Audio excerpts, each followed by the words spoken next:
অনেক নারী ভোটারই বলছেন এবারের নির্বাচনে আশা নিয়ে ভোট দেবেন তারা এবং যোগ্য কাউকেই নির্বাচন করবেন। যে সরকারি আসুক তার কাছে আমার অনেক প্রত্যাশা থাকবে যে এখন নারীদের হেনস্থার শিকার হতে হয় বিভিন্ন জায়গায়, বিশেষ করে যে ধর্ষণের যে বিষয়টা দিন দিন বেড়ে যাচ্ছে।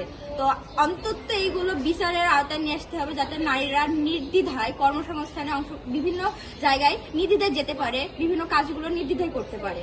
সে কোন দলের বা কিভাবে সে রাজনীতি করে এগুলো আমি দেখবো না, দেখবো সে মানুষের পাশে কতটা থাকে এবং তার চরিত্র, অবশ্যই চরিত্র ভালো হতে হবে।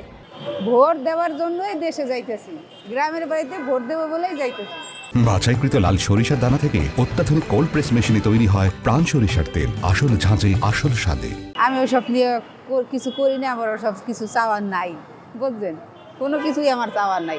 আমি মনে করি যে আসবে, যে মানে নির্বাচিত হবে, সেই জানি ভালোভাবে কাজ করে দেশের জন্য, সেটাই মানে আমরা চাই, দোয়া করি যে সে সুন্দরভাবে কাজ করুক, সবার জন্য, নারীদের জন্য, সম্পূর্ণ কাজের জন্য জানি তারা সুন্দরভাবে কাজ করে। দেশ সুন্দরভাবে চলুক, দেশের মানুষ ভালো থাকুক, দেশ শান্তিপূর্ণভাবে বসবাস করুক, এটাই আমাদের চাওয়া। বেশি প্রচারও হয়নি, আবার মোটামুটি প্রচার হয়েছে না, নতুনত্ব কোনো কিছু পাইনি। এটাই প্রচারণা খুবই কম হয়েছে। জিনিসপত্রের দাম দর কমবে, বাজার ঘাট ইজি হবে, সব কিছু নর্মাল হবে, এটাই আমাদের প্রত্যাশা।